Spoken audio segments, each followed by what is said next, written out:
Blog Talk Radio.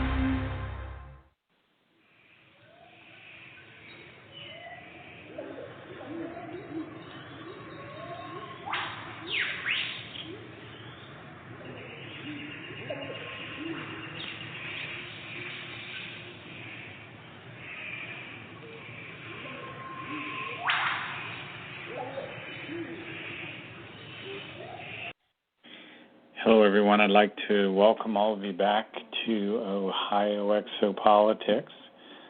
We are talking about the Billy Meyer case this afternoon. Edward Albert Meier is a man in his late 70s. He lives in Switzerland in a beautiful area. He grew up in northern Switzerland, which is called Bulak, which is also a canton of Zurich. He was a very young boy around 1943, 1944 time frame when he started to look up at the skies and notice the American bombers flying over, and he would see sometimes the Swiss Air Force shoot down an American bomber, or he would see the Germans fly over in their Stukas and their other planes, their Focke-Wulfs, and he was watching the sky as a young boy. And then one amazing day, him and his father saw in broad daylight a very large disk that hovered over the church steeple near his home in Bulak.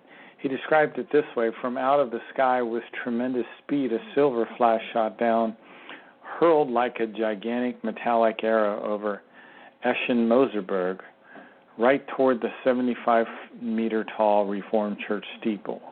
However, just short of this large tower, the silver flash cut to the right and shot past it directly toward our house. With great speed, shot up again. In that small part of a second, the swift flash became a gigantically round and a very large flat metal disc.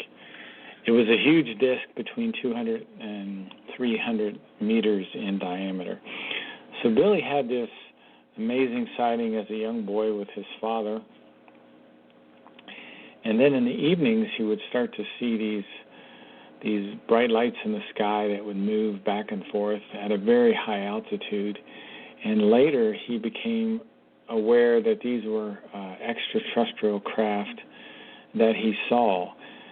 When Billy was a little bit older, maybe 4 to 5 years old, he started to get these telepathic messages from a man named Svath, who later would land his unusual pear-shaped craft near Billy's home and start to talk to Billy. Billy also got to go in Svath's ship up some 70,000 meters into Earth orbit, where Svath started to teach Billy.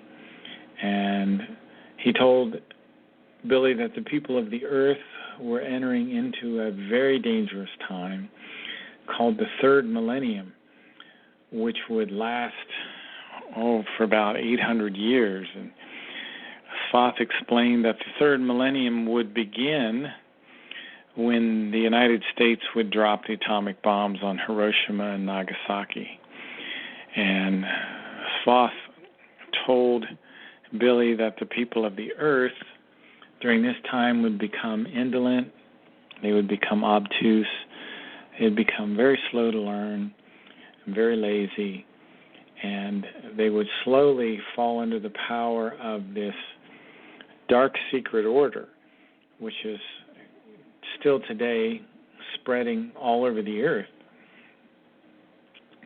Now, Svath transmitted a great deal of knowledge to Billy while he was a young boy. At one point, he placed a device with many wires on Billy's head, and from this device, Billy got this incredible knowledge, and he felt these very unusual forces penetrating into him. He suddenly knew about events that would take place in the future, and Svath, of course, eventually removed this device from Billy's head and explained to him that the instrument was designed to wake up his abilities that he had had in previous lifetimes, because in our subconscious is stored the essences of the consciousness evolution that we have from all of our previous accumulated lifetimes. So Svath was trying to allow Billy to tap in to that consciousness evolution from these previous lives. You see, Billy, this young boy in Switzerland, his spirit form, and we all have a spirit form, is extremely ancient. In previous lives here on the earth, he has been Enoch, Elijah, Isaiah, Jeremiah, Emmanuel, and Muhammad. And prior to that, he had been people like Nokodamian and Henoch, who were teachers of the Pleiadian themselves. So, very ironically, here is Svath protecting and mentoring this young boy who, in a sense, had lived lives as a teacher of probably Svath's own teacher. So, and all of these people in this story, whether it's Svath or Askit, I believe even Askit, Quetzal, Semyase, Ptah, they are all related to the Nokodamian bloodline, this spirit form, this very, very ancient spirit form that has taught not only here on the earth, but on other worlds in ancient and much more ancient times. Even when Billy was this very, very young boy, his words contained a special vibratory inner power, which certain human beings will be able to pick up on. But he has an inspirational power which causes people to contemplate his words. His name, Edward, means guardian of the treasure, and he is known worldwide as Billy. He's also sometimes known as Beam, B-E-A-M, Billy Edward Albert Meyer.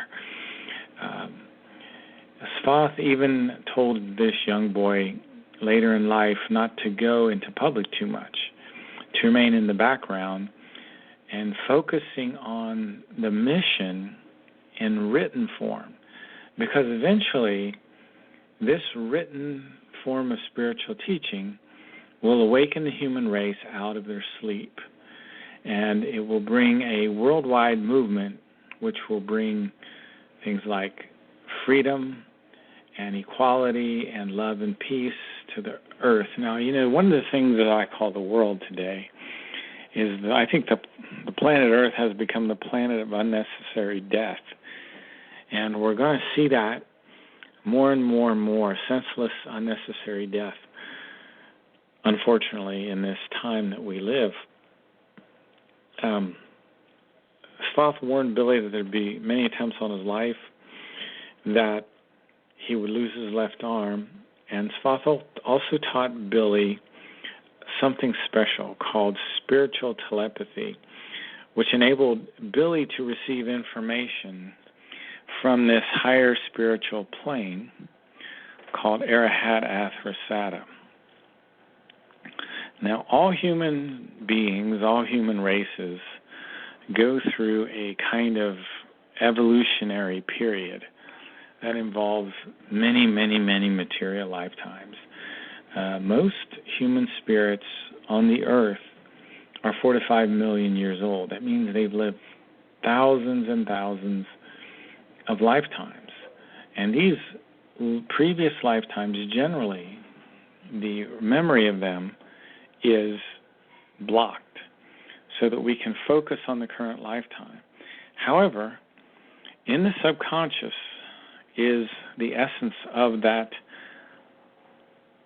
all of those previous lifetimes, the essence of the consciousness evolution, the accumulated consciousness evolution from all of those previous lives is stored in the subconscious. So when your spirit form reincarnates again, it brings with it, in the subconscious, the memories of all of those previous lifetimes. And that acts as kind of a guide as your life goes on. And you will get hunches, you will get these impulses that will guide you into certain ways that you should go within your life. And each lifetime has an important role to play in this spiritual evolution. Now, there are 7 evolutionary steps. The people of the earth are in stage 2. Stage 1 is primitive. Stage 2 is rational life. Stage 3 is intelligent life. Stage 4 is called real life. Stage 5 is life and creational wisdom. Stage 6 is a half spiritual, half physical stage that lasts a couple billion years, I believe. And then finally, the 7th stage is the spiritual stage, totally spiritual, is the stage of Arahat Athrasata. And Arahat Athrasata is a term that means the precious one who contemplates the times. And this is the spiritual level that Billy's spirit form has come down from, back into the material life to be a teacher once again. So this young boy from Switzerland has quite a history. And I want to, we got a couple folks in the chat room. Hello, Salon. Hello, Eve. Hello, Guest 668. But I want to pick back up again here with where we were, because I was talking about Billy as a young boy. And I want to talk a little bit about who the Pleiaren are and what their true identity is. The Pleiaren live about 80 light years from our Pleiades, and they're in a different space-time and configuration. Now, between about 1975 and 1986, there were still extraterrestrial bases on the Earth. And these bases were in Asia, North America, they were in Switzerland.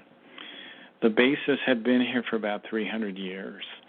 And there were some 2,862 extraterrestrial humans on the Earth, and they were from 12 different races. And during that 11-year period between 75 and 1988, there were extraterrestrials from the Lyran systems, the Vegan systems, the Pleiaren systems, and neighboring stars as well. Some of the stuff I'm telling you about right now you can find in Guido Musburger's book, And Still They Fly, particularly on, I think, page 244, and you can still order that on Amazon if you like. There was a race of extraterrestrial humans that had been on the Earth for about 180,000 years, and they're called the Hyperboreans.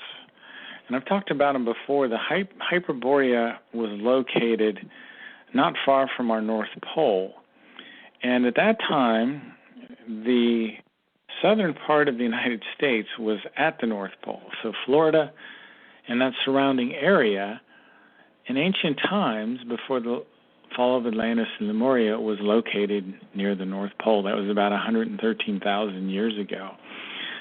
Well, that's when,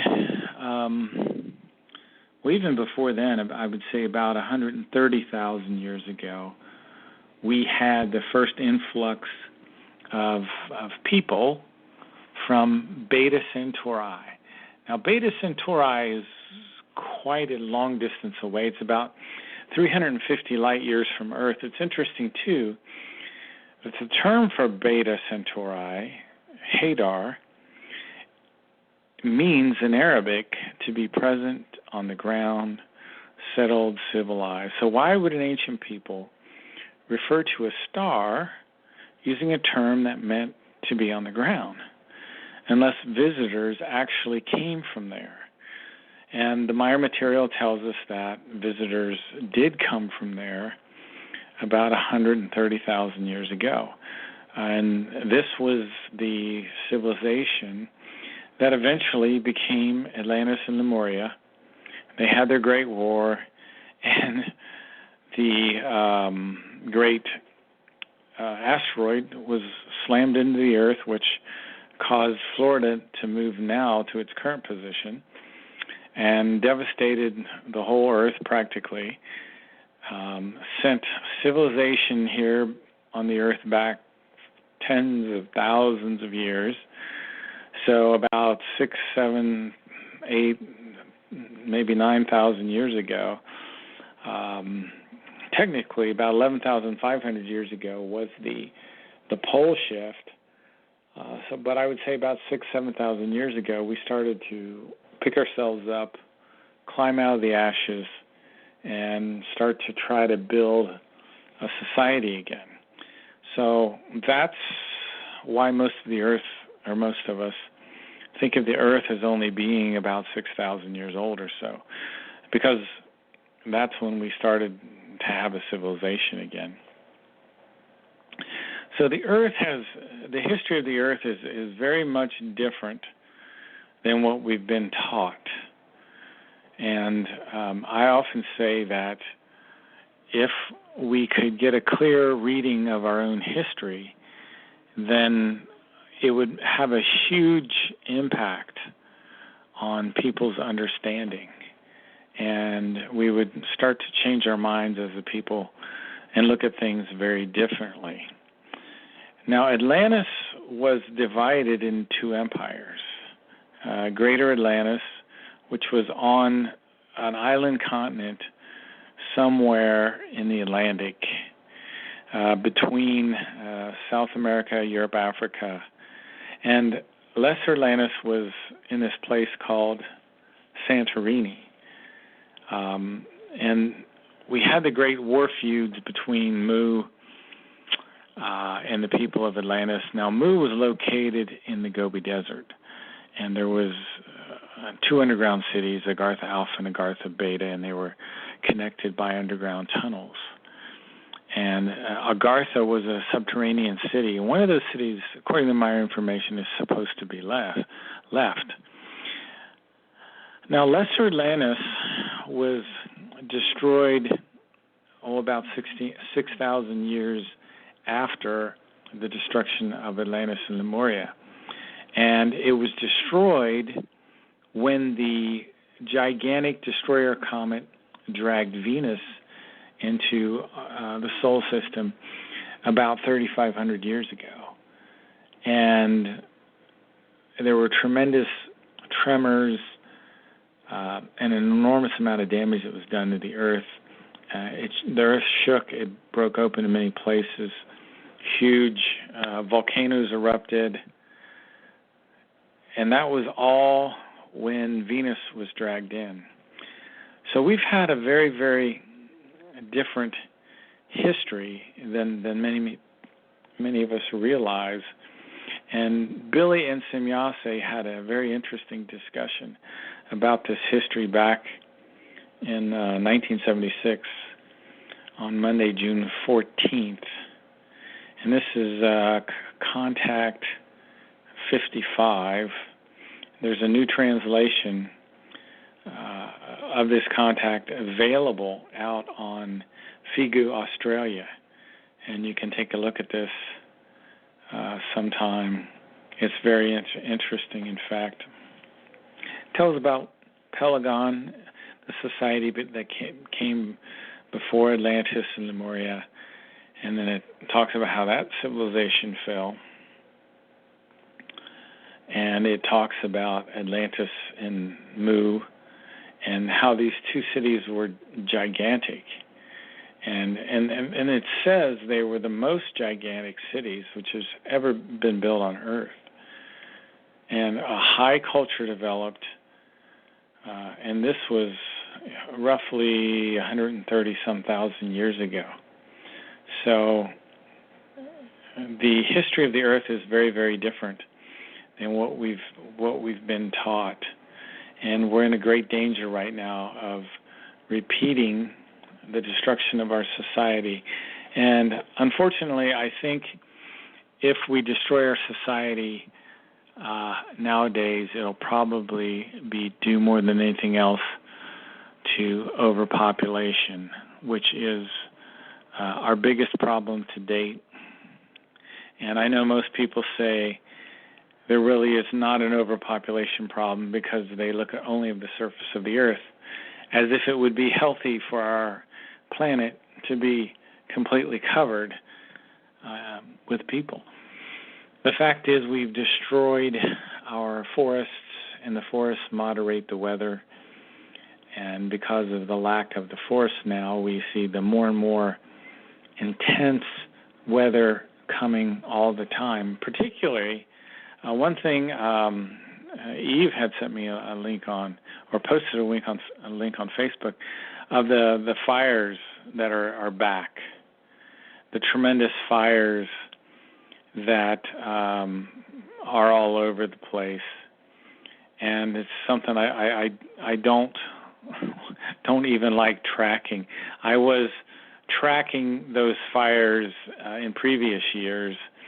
August 17th, 2013, we had the Rim Fire, which burned 402 square miles in California, and then on that same month, August 2013, we had the Pony Complex Fire in Idaho, which burned 150,000 acres. Then we had Typhoon Haiyan in 2013 as well, which displaced 660,000 people. We also, in that same year, had very bad tornadoes in the Midwest, Oklahoma. We also, in 2014, had the polar vortex, where people were stranded in schools and drugstores, and there were homeless people all over about 6 or 7 states. The Alabama highways are backed up. Even down in Texas, the same kind of thing occurred. 4,400 flights canceled. All the major shipping routes in the Great Lakes were stopped where the ice was a foot thick, and the thick ice made it impossible even for the icebreakers to get through. I used to track all of these disasters, and it was just becoming overwhelming. I mentioned the Funny River Fire. I believe I did. And the Carlton Complex Fire was the largest fire in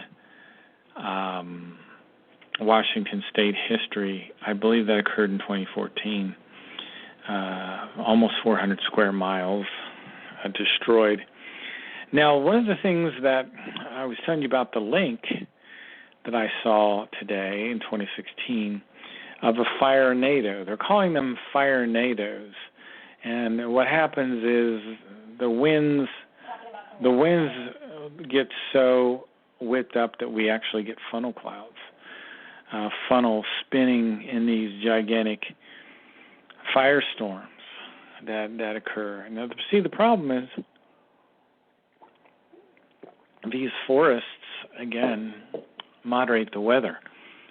And the destruction of these forests will have a tremendous impact on our lives in the future. One of the big problems we have here on the earth in the third millennium is corrupt leadership.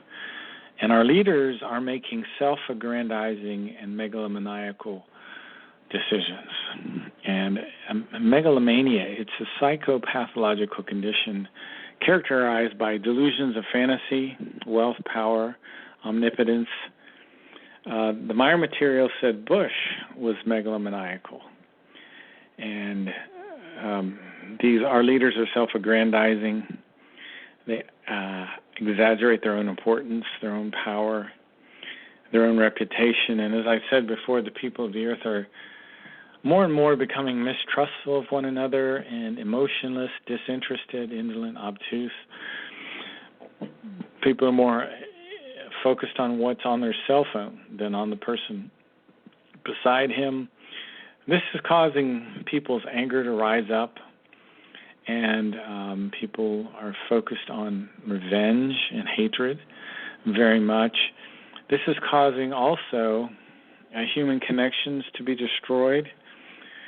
The dumbing down of America has been observed by people like Charlotte Iserby and Susan Jacoby, who have written books on this. People are indolent. They want to avoid activity, exertion. They're lazy. They're disinterested. They have no feeling of interest in something. There is very much cruelty We're seeing the absence of culture and civilization today. And as I said earlier, the tremendous overpopulation is leading to climate change and huge natural disasters because we've destroyed the natural world. You see, the forests are great buffers. They keep the soil cool in the summer. They slow the winds down. They keep it a little warmer in the winter. But when you cut the forest down, you get an area like the middle of the United States where it's all flat, no forests to speak of, and that's when the tornadoes form. That's when we have the vast storms, the rainstorms, the firestorms that the Meier material has talked about and has, in Contact 215 on line 223, it talks about enormous firestorms and gigantic hurricanes which will sweep over the USA and bring devastation, destruction, and annihilations. And unfortunately, people are also becoming uneducated. Let me talk a little bit about the economy. The following comes from Contact 213. Billy says, Billy's talking about the old patriots of Switzerland who fought for Switzerland's freedom. And Quetzal tells Billy, it looks very bleak. The coming time will bring very many enterprises of a large and small style will be dissolved or driven into bankruptcy because of mismanagement and over-indebtedness. And long-established firms, Quetzal says, will be bankrupt. And because of the leadership of these companies arrive quickly to wealth, and they pay themselves these huge compensations and settlements. And unhesitatingly and irresponsibility occurs. Quetzal explains that the managers and directors of these firms will get their companies into debt, and this is just a horrible. It's what is called white-collar crime, which will greatly increase, and this will cause many, many problems in the world, and we're seeing that today. Another thing that's mentioned that's interesting in Figu Bulletin 56 talks a little bit about the world here on the earth. We require wise advisors, which we unfortunately do not have here. Let me read a little bit about what Bulletin 56 says. It says, in today's world, in which the earlier anchored certainties, virtue, love, peace, freedom, and harmony, as well as evolutionary knowledge and wisdom break away, in which all good values disintegrate more and more, in which more and more wars are stirred up and led through the state powers, who are actually criminals against humanity, in which criminality and overpopulation know no bounds, in which nature and the climate are destroyed through the fault of humans, as well as they themselves are misled through religions and sects, most urgently required as never before is the compliance with wise advice and guidelines which humanity follows and can find a way back to the fixed certainties and the higher values. So unfortunately, we don't have very many wise guides today on the earth, and that's part of the difficulty that we're in. There's another interesting article out in the Future of Mankind side that says, where are you going, humanity? In this article, it talks about overpopulation, climate destruction, energy problems, and all of the issues that we're facing today. It says,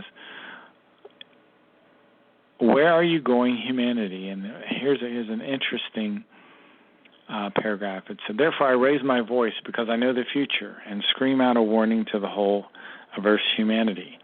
A warning which is based on the present events to an evil extent which carry on further into the future. The time has already come in which the whole world, through the fall of humanity, the climatic conditions blatantly begin to change, which will also take effect into the future, and there will be all kinds of extreme storms. Everything is already formed in such a way that uncountable human lives, which go into the hundreds of thousands and into millions, are to lament and will be lamented further on. And as my new saying is, the planet Earth is the planet of unnecessary death. And that's what we're going to see. It says, also, monstrous destruction of all human acquisition extends even further. Destruction of the mountains through avalanches as a consequence of the thawing permafrost, volcanisms, large parts of mountains will explode away, which as mudslides collapse into valleys, destroying everything, annihilating the entire villages, and costing many human lives. And this is just what we're seeing in the world today. It's a very mind-numbing and humbling situation to be in. So what can we do to stop these trends? Well, there are certain principles that are aligned and talked about in the Meier information, certain creational natural laws. And one of these creational natural laws is striving. And in order to keep your life in order, the best thing you can do always is work and strive and focus on things related to that. Let me read a few lines here from The Way to Live on page 100. Future, in the striving for that which is higher, for evolution, for the highest possible, absolutely full development. As is the case with creation itself, every single wizen of any kind, from the very first breath to its very last, also strives for that which is higher, the evolution and the completion. Every moment in the existence of a wizen is just as much directed at striving as the entire being of creation itself. The creation itself, as well as the creatures and the Wesenheiten, is imbued with the power of striving. In order to attain success, the future progress, that which is higher, striving is the power of the spiritual as well as the physical. And striving is an incontrovertible creational law. So in order to reach the goals in your life, you're going to have to be focused on striving. This is one of the creational natural laws. The other creational natural law is love, and it's the love that's based on wisdom. Wisdom and love go together, and the creation and its laws are wisdom and love at the same time. And that's what Semyase told Billy. And later he would write in his own writings that love is the highest principle in all creation. And from that principle, everything follows an absolute logic. Every tiny plant and every tiny animal in creation fulfills its purpose in love. So what the people of the earth need to get back and understand is that there's two major laws that work. One is love, which tells us to live and help live, and the other great creational natural law is the law of striving. And the creation itself, as well as all the creatures and all the Wesenheiten, is imbued with the power of striving in order to attain success, the future progress for that which is higher. Striving, again, is an incontrovertible creational law. The greatest power in every single Weisen is there to serve the striving. And truthfully, the striving is the great and enormous power itself. Striving is the law of evolution. Is most ancient. Wherever you see in the Meier material it talks about the that is the primordial, the most ancient. Striving is the law of all evolution. and of all absolutely full development. Striving is the power of life in the sense of progress. If the striving is absent in some lifetime, then the power of progress extinguishes, and thereby the sense of the life. So your sense of satisfaction in life, your sense of having an important life, is totally built in to how focused you are on your striving. If the human being loses his or her striving, then he or she loses their sense of life. And if you're anything like me, what you'll find out is you'll have to focus your life more and more on this principle of striving. And if the human being can no longer strive for anything at all, then he or she feels with deadly might that he or she is no longer of use to anything. So if you're in a state in your life where you're having very bad feelings of feeling useless and not worthy, look at your striving in your life. How hard are you working? How hard are you focused on your day job? How hard are you focused on other aspects of your life? It's critical that you continue to strive as much as possible. There's a German term, Gewaltsamkeit, which is not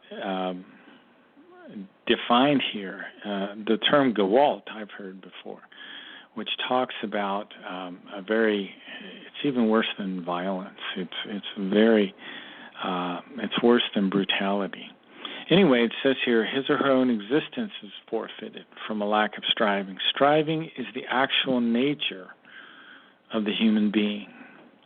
However, if this nature is nullified, if you become lazy, if you become indolent and obtuse, as we are in our society, then the human being feels that he or she does not have a place in the world anymore. And I think that's what a lot of people are feeling, that they don't have a real place in the world anymore. And that's why we have these immigrants that are migrating from one place to another, trying to find their place in the world anymore. And in fact, some people, through lack of striving, feel that they may vanish from the world. If the striving breaks down in the individual human being, then you will become incapable of life. You will become displeased with life. You will become suicidal. So your very survival depends on your willingness to focus on this creational natural law. But were the striving of the entire humanity to collapse, if no person were striving for evolution, then the entire world would collapse into itself and vanish without a trace, as if it never existed. And the same thing, if the creation itself would end its striving, it would vanish without a trace. And there would be no being, which is indeed fundamentally based on the striving. Without striving, there is no life. And without life, there is no striving. Without life and striving, there is no evolution. And there is no being.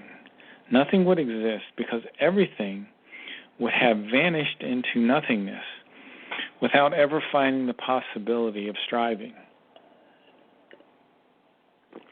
You know, one of the things that I'm really finding lately is that it's absolutely critical to clarify your thoughts. Now, I know I've covered this before, but it's never been it's clearer now than it ever has been before how critical this creational natural law of striving is.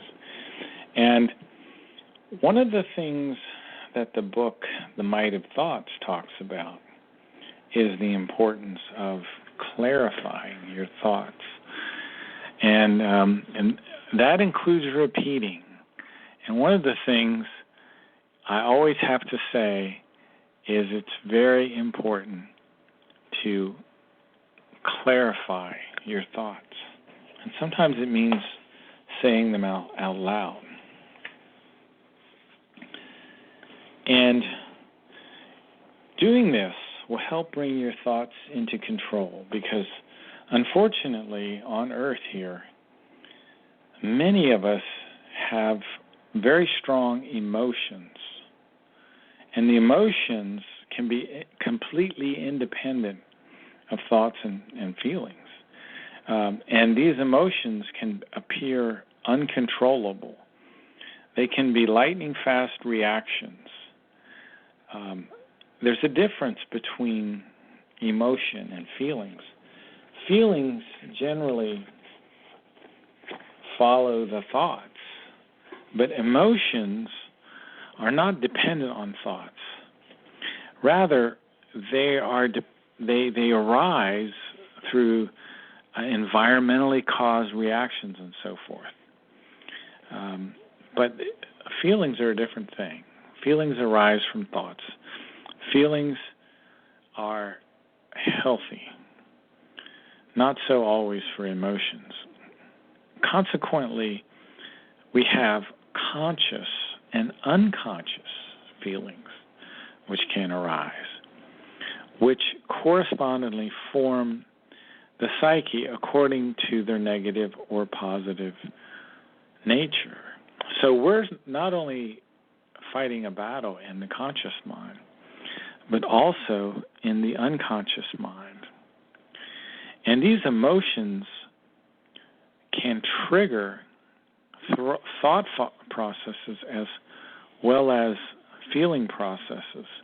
In this sense, it is correct that the human being first becomes conscious of his or her emotions and thoughts and feelings.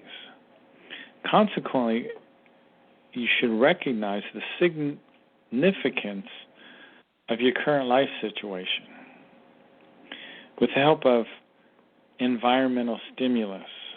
But the entire process can also proceed and come into absolutely unconscious form.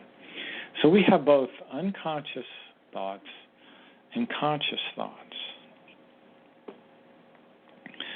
We have feelings which can be unconscious as well. So these are things that we have to keep in mind. And environmentally determined states triggers certain things, certain emotions to come into being.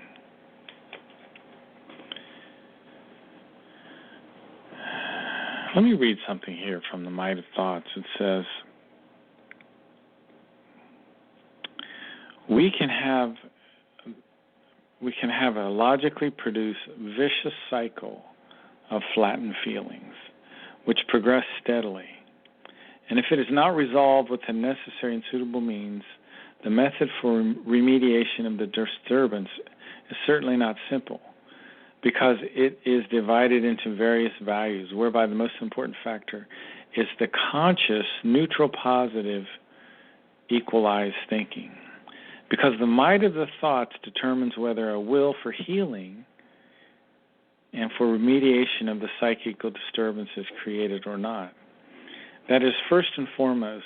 Then in the second position comes the actual, neutral, positive, equalized thinking, which is directed at recognizing and resolving the actual facts of terrible things. But it is not done with that alone, because since ancient times, that which has been effective has proven as a rule that other processes must also be used. For example, an active training of the feeling-based bodily expression as well as the feeling-based self-perception, whereby also comes the self-cognition and the cognition of actual circumstances. So we have both unconscious and conscious things that go on within our minds. And we need to be aware of that. And we need to be careful to focus on our striving. And one of the things is depressions can form from flattened feelings. And we can have negative thinking, which is unconscious. So we have to be very aware of focusing on neutral positive thinking all the time. And that's one of the very, very important aspects of keeping our focus in life and keeping ourselves striving. We live in a universe which is evolving, and creation is a universal self-awareness, and it's the source of life, of all creation. In fact, this universe is said to be one of 10 to the 49th power individual universes, which are of infinite number, infinite space, infinite time. And the highest form of creation is called the absolute absolutum.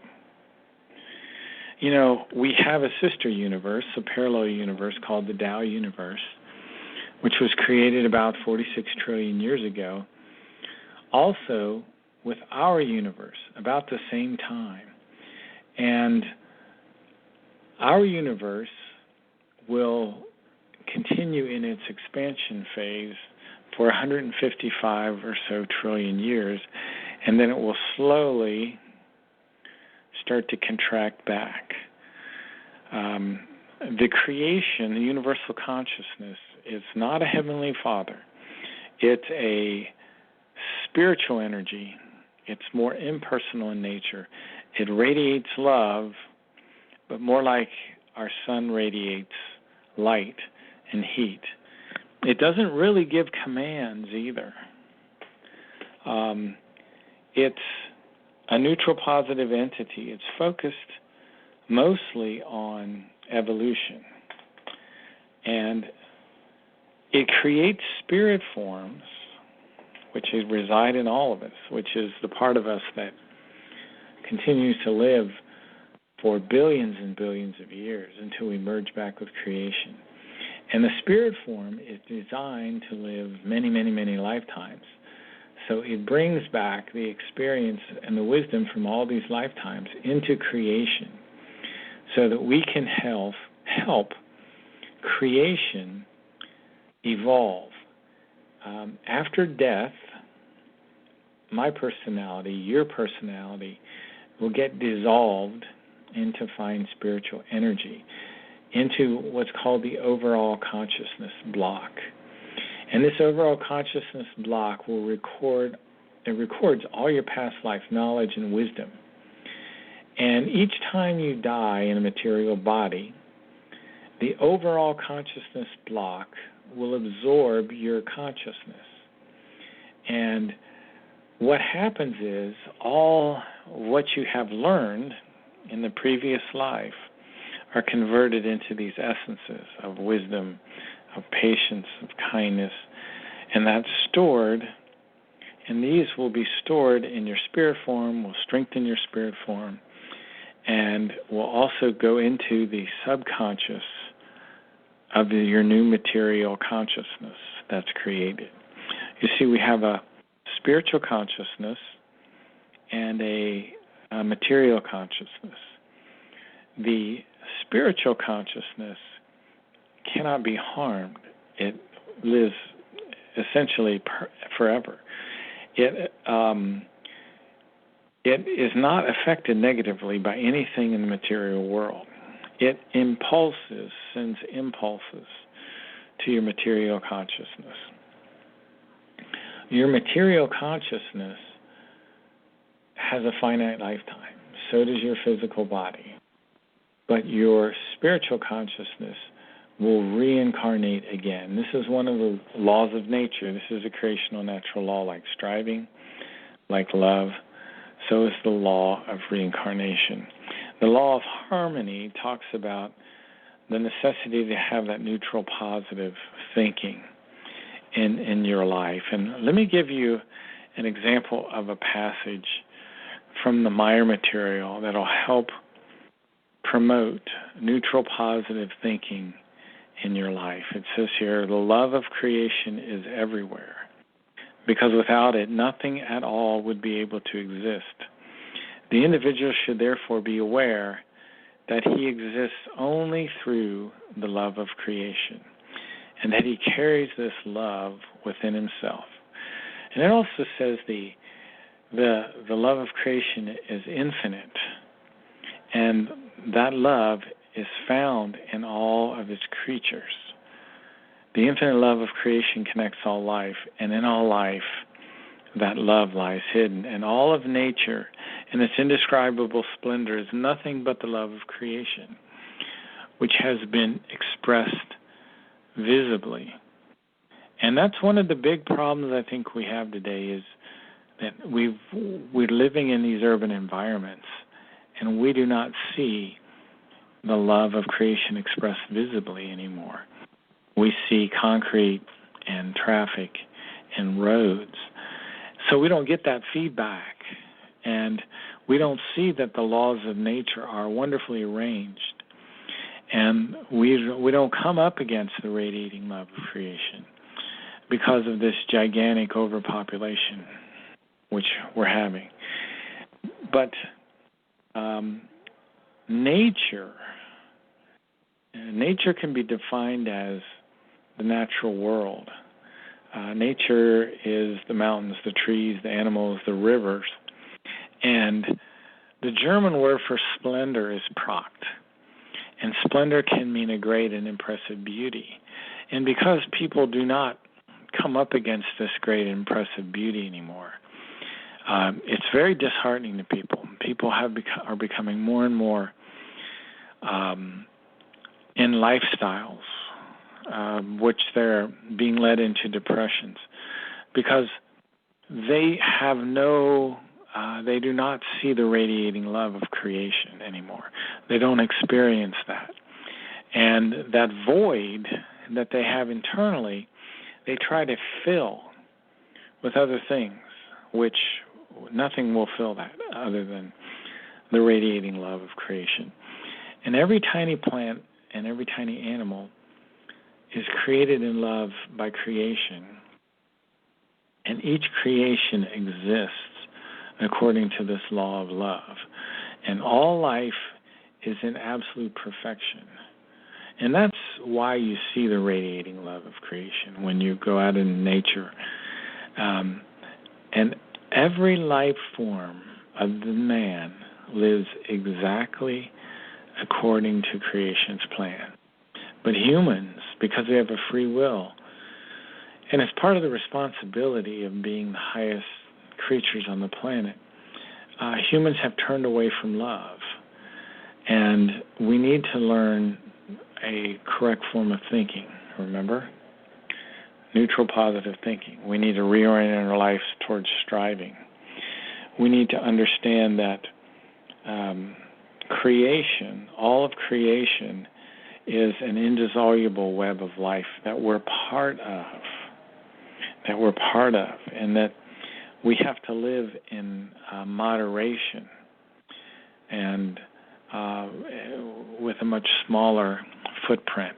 But there's so many of us here on the earth. And reverence is the fundamental element of all existence. And reverence for nature, reverence for life, is the fundamental element of love itself. And reverence, this all-embracing reverence, is really what love is. And it's impossible that once this reverence is opened up in you, that you'll turn away from it. You won't turn away from it. Today, we live our life on an emotion-based false form of love that's subject to enormous fluctuations in its intensity and can suffer changes and will, in fact, transform into rage and hatred. So because we don't understand these creational natural laws like the law of love and the law of striving and the law of harmony, which is neutral positive thinking.